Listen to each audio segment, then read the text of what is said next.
sawalan di Indonesia itu identik dengan minta maaf. Ya, jadi kalau id itu dari kosakata audun maknanya kembali.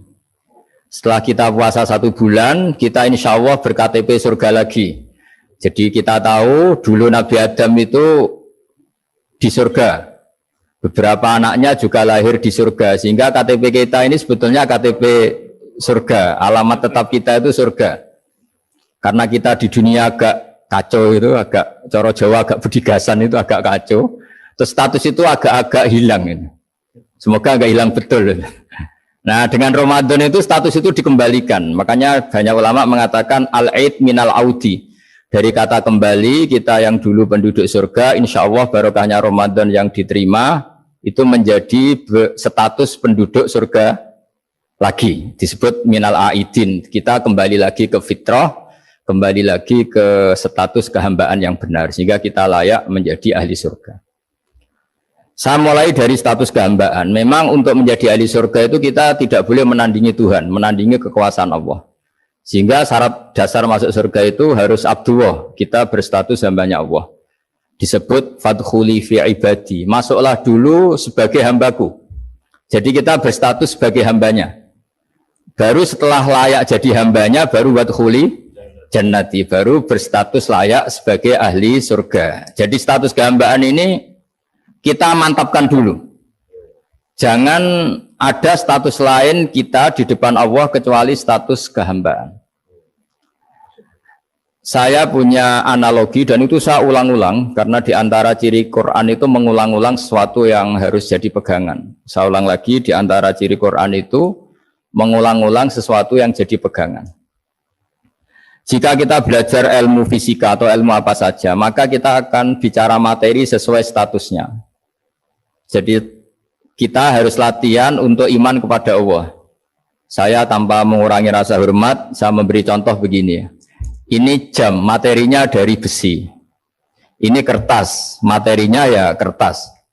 Tentu secara fisik, orang akan bilang jam ini lebih kuat timbang kertas. Dan itu pasti dibenarkan dari segi materi. Tapi kalau Anda beragama dan Anda tahu bahwa pengendali alam raya ini Allah Ta'ala, maka kamu akan bilang, terserah Gus Baha.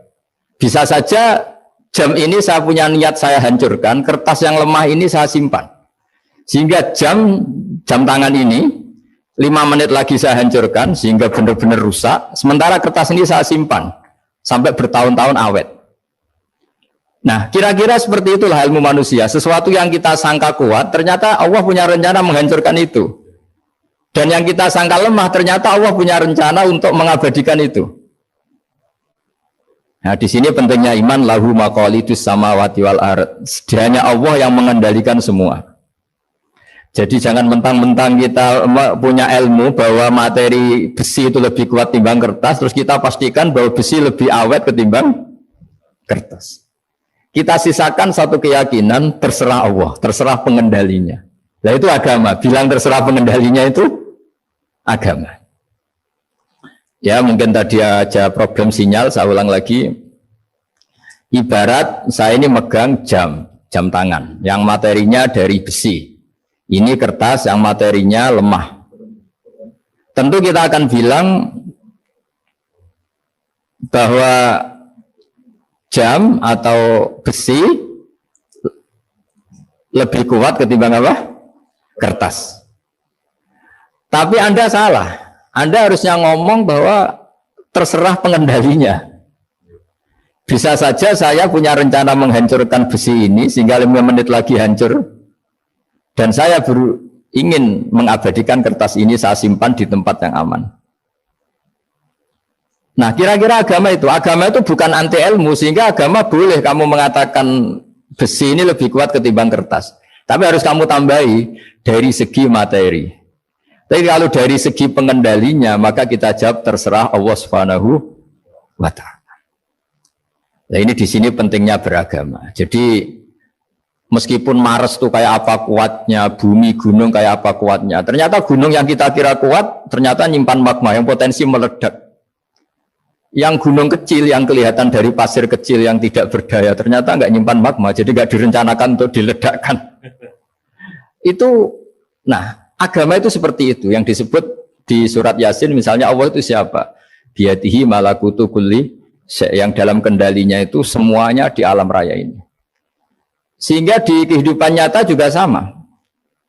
Ada orang yang nekuni ilmu ekonomi, tapi miskinnya Masya Allah. Ada yang gobloknya Masya Allah, tapi kaya. Ada kiai yang punya doa banyak, hidupnya biasa. Yang nggak punya doa, kaya.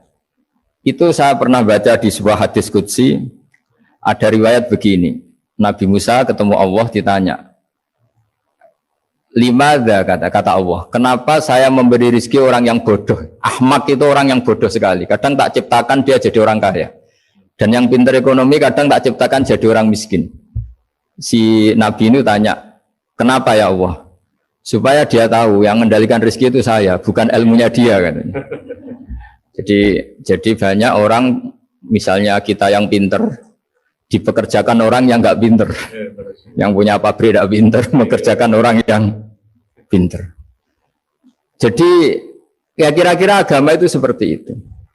Sehingga dalam kita beragama itu yang paling ditekankan itu tawadhu. Tawadhu itu merasa sopan atau memang sopan betul. Kalau dalam Ihya disebut, sekiranya Anda tidak bisa tawadhu secara rasa, tawadhulah secara ilmu.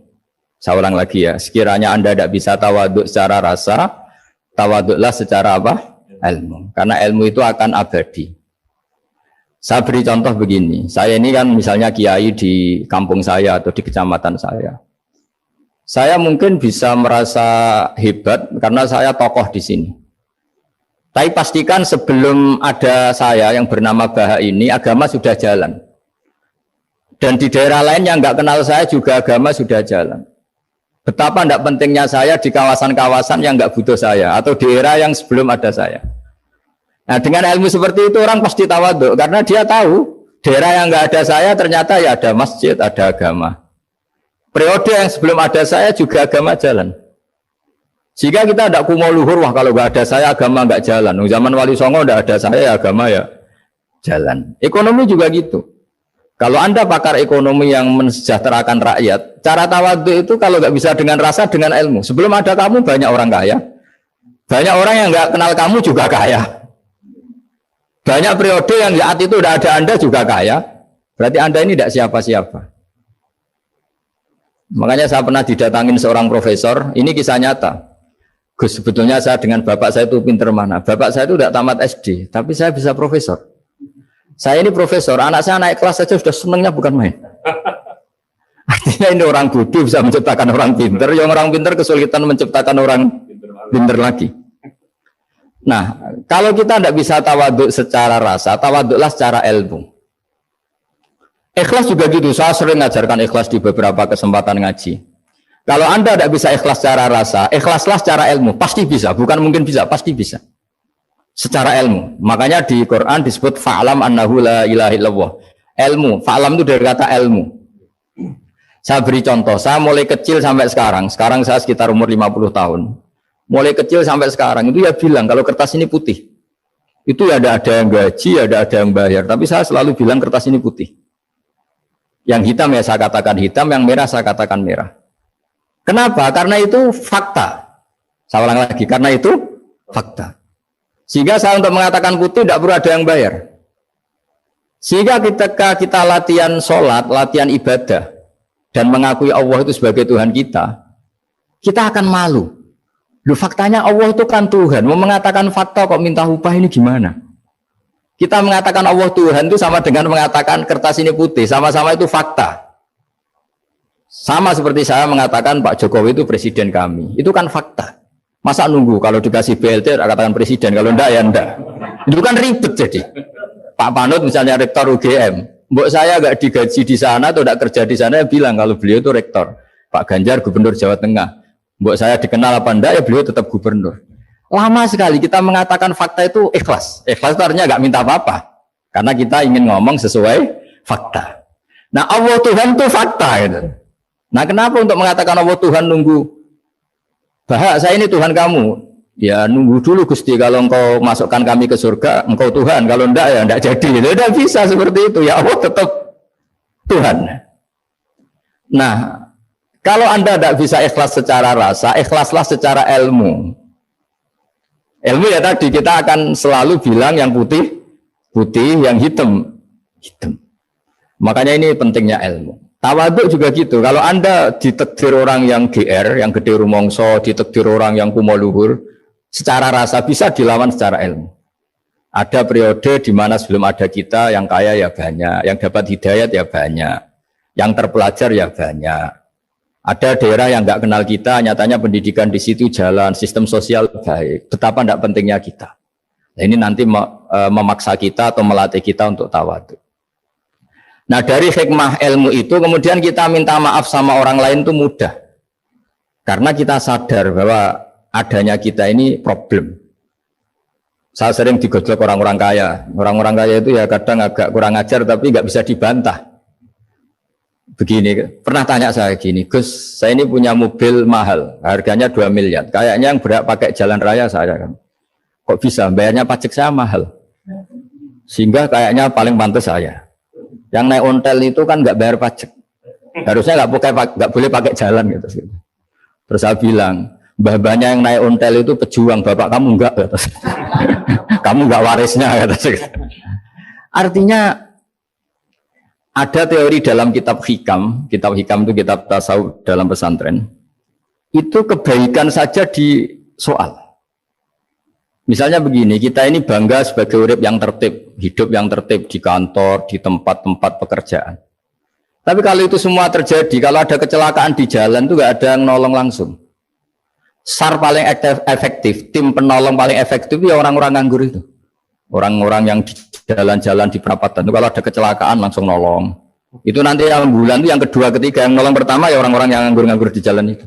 Ada orang tersesat nolong. Maka ketika seorang sahabat tanya, ya Rasulullah kalau engkau melarang kita jagongan di jalan, itu kita tidak bisa. Jadi kata Nabi, ya silahkan saja, tapi adu hak kotorik, hak kamu di jalan itu datangkan. Apa itu?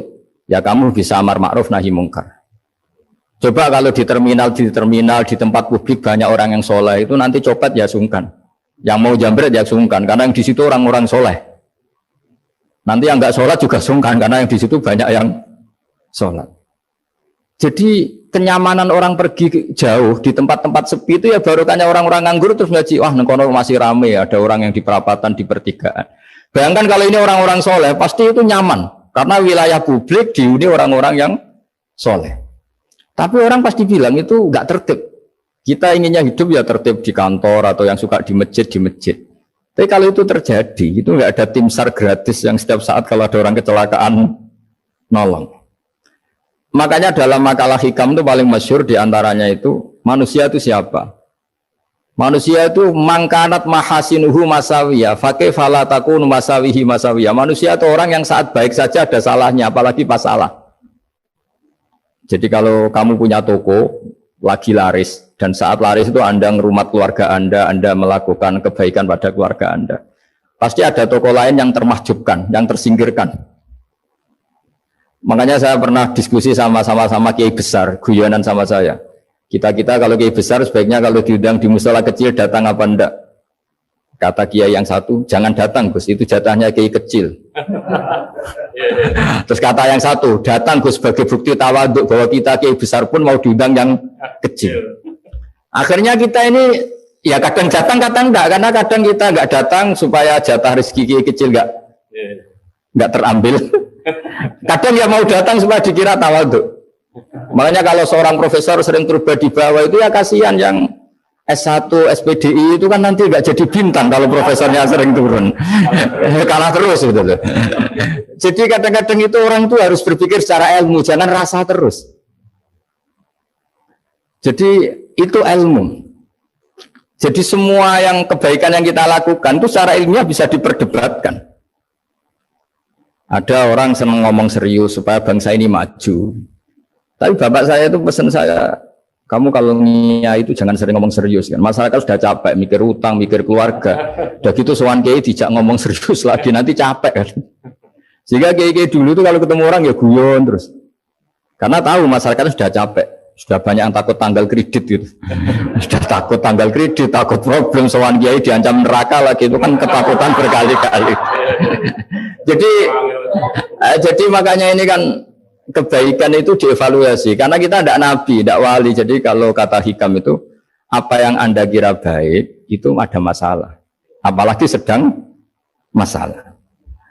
Saya sering cerita ada orang suami istri harmonis sekali. Itu tanyakan ibunya, pasti mulai gak peduli dengan ibunya karena terlalu harmonis dengan istri. Oh itu pasti bukan mungkin lagi.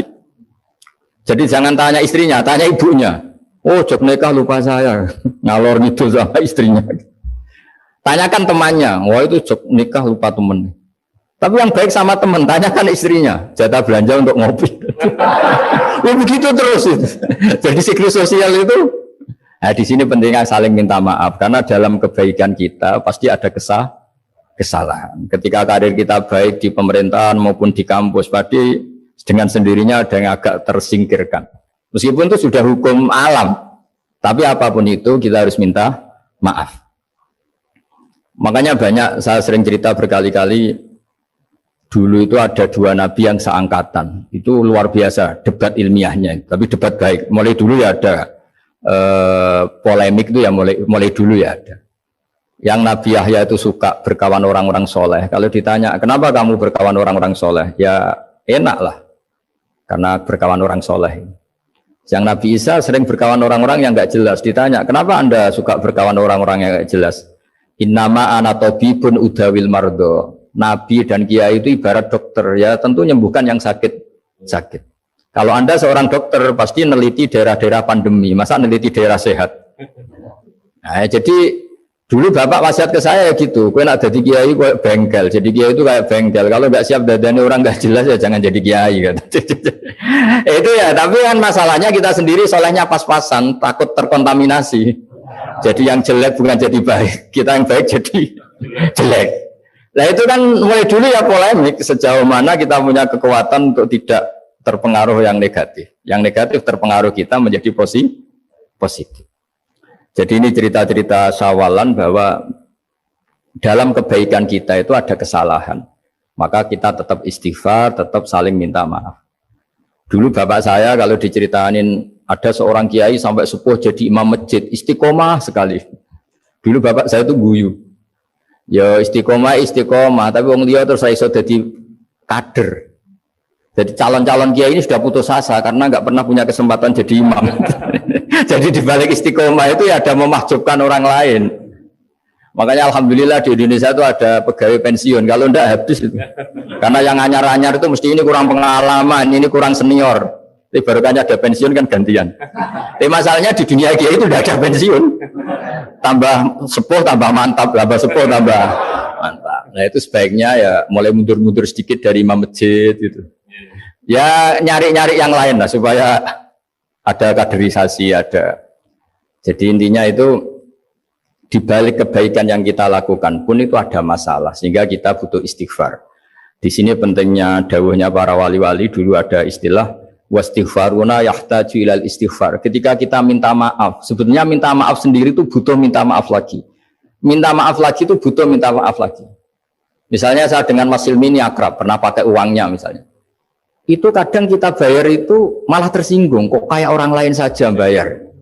Minta maaf juga gitu, kalau kamu punya teman akrab, terus minta maaf resmi itu tersinggung. Kayak wong liya itu sepuro. Jadi kadang di sepuro itu malah masalah. Itu kan sama, kamu punya teman akrab terus kalau mau main, assalamualaikum, sakit masuk nopo boten, angsal boten, boleh nggak main? Itu mesti teman kamu tersinggung. Kok kayak orang lain saja. Artinya ketika Anda merasa benar karena protokoler ketika masuk ke teman, ternyata itu salah. Teman kamu maunya nggak protokoler karena sudah akrab. Tapi ketika kita merasa akrab, ternyata selonang-selonang dianggap problem, kita tidak pernah tahu. Nah di sini kata ulama-ulama minta ampun itu kebutuhan manusia karena dalam kebaikan kita pasti ada kesalahan. Makanya disebut wastighfaruna yahtaju ilal istighfar. Kita selalu diajari Rabbana dzalamna anfusana, ya Allah kita ini selalu mendolimi diri kita sendiri. Jadi saat kita baik pun ada unsur kesalahan. Yaitu tadi kalau Anda jadi orang pasti ada yang termahjubkan. Kalau Anda kiai besar atau profesor atau pejabat turun ke bawah, Ya kalau gubernur turun terus ya bupati gak jadi bintang kan. Kalau saya kiai besar misalnya turun terus ya kiai kampung itu ya sekasian. Musa pernah diundang Manakipan tidak datang itu kiai kecil bilang matur nuwun Gus gak teko atau iwake. Atau iwake gak untuk saya katanya. Jadi barokahnya saya ada itu lucu ya matur nuwun betul. Matur nuwun Gus jenengan gak dugi jadi. Akhirnya jatah besarnya untuk saya. Nah, tapi yang punya rumah komplain. Gus tak udang ratau teko pepe aku wong cilik. Aduh. Nah, ini saya harus mendahulukan versi Soibul Bait yang punya rumah apa versi kiai yang termahjubkan. Artinya pilihan apapun saya harus istighfar karena ada saja unsur salahnya. Ya makanya ini kan makanya ya saya minta UGM juga sering undang saya terus nanti dikira karena kampus besar Gus mau juga keliru lagi. Kalau 1-2 kali mungkin boleh, kalau keseringan ya nggak boleh. Nanti itu dikira saya maunya hanya sama kampus besar, padahal saya sama RT ya sering datang juga. Nah ini yang terakhir saya bacakan teks otoritatif sebagaimana janji saya. Kata Rasulullah SAW di sebuah hadis, ini terakhir nanti supaya nggak lama-lama saya juga punya wadhifah. Ada orang itu punya hutang itu ya hutang, memang hutang. Singkat cerita orang itu tidak bisa bayar sampai akhirat. Dan aturannya Allah orang yang punya hutang tidak bisa bayar ini harus diaudit, harus diselesaikan di akhirat. Kalau tidak bisa diselesaikan di dunia, diselesaikan di akhirat. Walhasil akhirnya di akhirat itu ditagih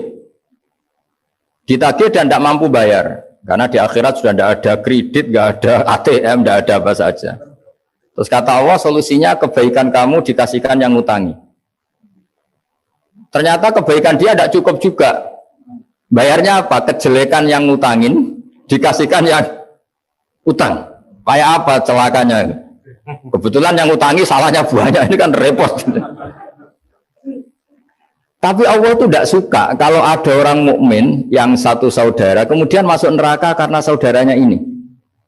Kata Allah, jika ini masuk neraka berarti disebabkan komplain atau ketidakikhlasan temannya yang mukmin.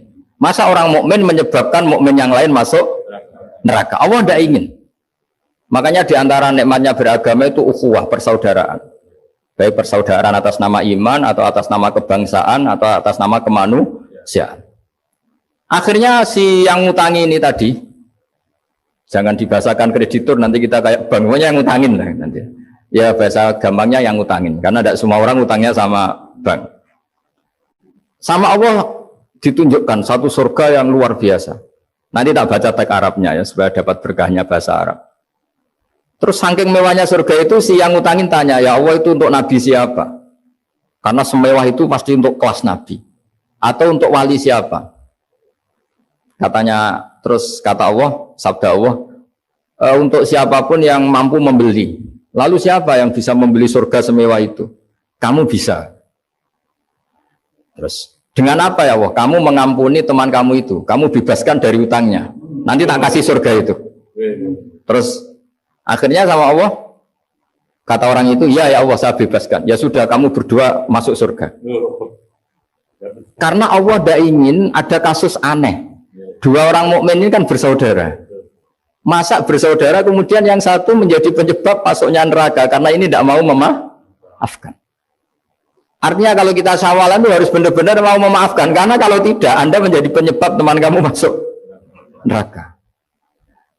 Jadi kita janganlah jadi orang mukmin yang menjadi problem bagi saudara kita.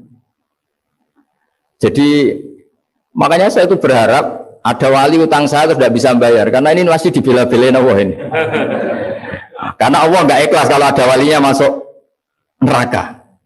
Jadi kalau ada wali utang kamu itu utangin saja, doain nggak bisa nyaur, no? Nggak bisa bayar. Nanti ini akan dibela-belain Allah di akhirat. Karena wali ini nggak pantas masuk neraka. Ya, jadi kalau ada wali utang kamu mau bayar sudah, Anda tidak usah bayar, nanti di akhirat saja itu. Lah yang ribet kalau yang kamu utangin dia ahli neraka, kamu nagihnya disuruh masuk neraka. Nah, itu ribet itu. Sudah utang dia ahli neraka. Ya tak baca teksnya supaya ini ada di kitab Ihya halaman 197 juz 2. Status hadisnya waqala sahihul isnad, kata Imam Hakim hadis ini sahihul isnad. Saya baca Arabnya nanti insyaallah sebagian ya supaya kelihatan teks aslinya di bab hukukul muslim. Nama Rasulullah sallallahu alaihi wasallam jalisun izdhika hatta badat sanayahu. Nabi ketika santai-santai duduk tahu-tahu tertawa sampai gigi depannya itu kelihatan. Jadi tertawa sangat sampai gigi depannya kelihatan. Yang notabene beliau sering hanya senyum, kali ini tertawa betul sampai gigi depannya kelihatan. Faqala Umar radhiyallahu anhu ya Rasulullah bi abi anta wa ummi mal ladzi adhakaka. Apa yang bikin kau sampai tertawa seperti itu? Qala rajulani min ummati jasaya baina yaday rabbil izzah. Dua lelaki dari umatku sama-sama sungkeman nuntut keadilan di depan Allah. Jasaya itu sungkem, duduk bersimpuh itu kalau dalam bahasa Arab itu namanya jasiyah. Faqala ahaduhuma ya rabbi khudli mazlamati min hadza. Faqala wa rudda ala akhika mazlamata. Qala ya rabbi lam yabqali min hasanati syai'un. Faqala wa ta'ala li talib kaifa tasna'u bi akhika wa lam yabqalahu min hasanati syai'un. Faqala ya rabbi falyahmil anni min auzari. Kalau kebaikannya dia tidak cukup, ya salah saya supaya dilimpahkan ke dia. Terus summa fadat aina Rasulullah sallallahu alaihi wasallam bil buka. Nabi di tengah-tengah cerita itu nangis, senangis-nangisnya karena habis senang lalu nangis karena ini kan kebaikannya sudah dikasihkan habis, nggak cukup. Akhirnya kejelekan yang utangin ini diberikan. Makanya kalau kamu ingin masuk surga, utangi orang-orang soleh sebanyak-banyaknya dan doain nggak bisa apa? Nyaur. Tapi tak jamin orang soleh itu nggak suka utang. Karena hidupnya sederhana ya. Kayaknya saya ada akan utang masilmi karena orang soleh itu hidupnya sederhana, pasti tidak butuh. Kalaupun utang paling ya untuk makan kan gampang nyaurnya apa? Terus kata Rasulullah faqala inna dzalika yaumun azimun yauma yahtadun nasu fihi ila yuhmala anhum min auzarihim. Terus fayaqulu Allah taala lil mutadzallim irfa' basarak. Coba kamu lihat yang di sana itu ada apa? Fanzur fil jinan, coba surga itu kamu lihat. Faqala ya rabbi ara madaina min fiddatin wa kusuran min dhahabin mukallalatan bil lu'lu'. Saya melihat surga yang begitu mewah, semuanya bertatahkan intan, semuanya materinya dari emas, bertatahkan intan. Lalu li ayyi nabiyyin hadza? Itu untuk nabi siapa? Terus awli ayyi siddiqin awli ayyi syahidin. Terus qala Allah hadza liman aqas saman. Itu untuk siapa saja yang mampu beli. Qal ya rabbi wa may yamliku dzalik? Siapa mampu beli surga semewah itu? Terus kata Allah anta tamlikuhu, kamu bisa. Qal bimadza ya rabbi, dengan apa? Qal bi afwika an akhika. Cukup kamu memaafkan saudaramu. Jadi kalau maafkan tidak pakai uang itu kurang seru. Yang seru itu punya teman utang 1 juta dimaafkan. Jadi maafkan paling seru itu maafkan apa? Utang. Kalau maafkan sama-sama salah miso apa itu enteng itu. Jadi yang seru itu teman punya utang 100 juta kamu itu seru. Tapi nanti aja di akhirat nanti sudah ada akhirat. Ya nanti notanya di bawah kalau ya bi afwika anakhika. Jadi surga semewah itu maharnya atau harganya cukup memaafkan saudara kamu. Terus qala ya rabbi qad afautu anhu, sudah Gusti, sudah sekarang saya maafkan. Fayaqulu wa ta'ala khud bi yadi akhika fa'adkhilhul jannah. Ya sudah sekarang kamu berdua sama-sama masuk surga. Karena ini orang soleh, enggak pantas masuk neraka. Yang punya utang ini enggak pantas masuk neraka. Nah, ini yang ribet kalau yang utang ya ahli neraka, yang utangnya ahli neraka. Ngapain debat utang? Wong kamu sudah ahli neraka. Hanya tanpa kasus utang pun sudah jatah neraka. Ini ribet kalau ketemu orang-orang yang jatahnya ada di surga. Tsumma qala sallallahu alaihi wasallam ittaqullaha wa aslihu dzata bainikum fa innallaha ta'ala yuslihu bainal mu'minin yaumal qiyamah. Jadi di antara proyek besar Allah itu menjadikan orang mukmin itu bersaudara dan saling memaafkan. Itu sampai akhirat proyek itu masih dilakukan Allah. Maka ketika di dunia kayak sawalan ini usahakan saling memaafkan karena keinginan Allah sampai akhirat pun seorang mukmin itu saling memaafkan. Ya, jadi ini sebagai penghormatan saya pada teman-teman alumni UGM, juga semua muhibbin, semua yang memanfaatkan ngaji ini, bahwa kita harus berjiwa besar untuk saling memaafkan. Ya, saya kira demikian dan mohon maaf. Assalamualaikum warahmatullahi wabarakatuh. Waalaikumsalam warahmatullahi wabarakatuh. Alhamdulillah ya ghafuru ya syakuru masalli wa sallim wa barik ala sayyidina Muhammad wa ala sahbihi wa sallam asma'in.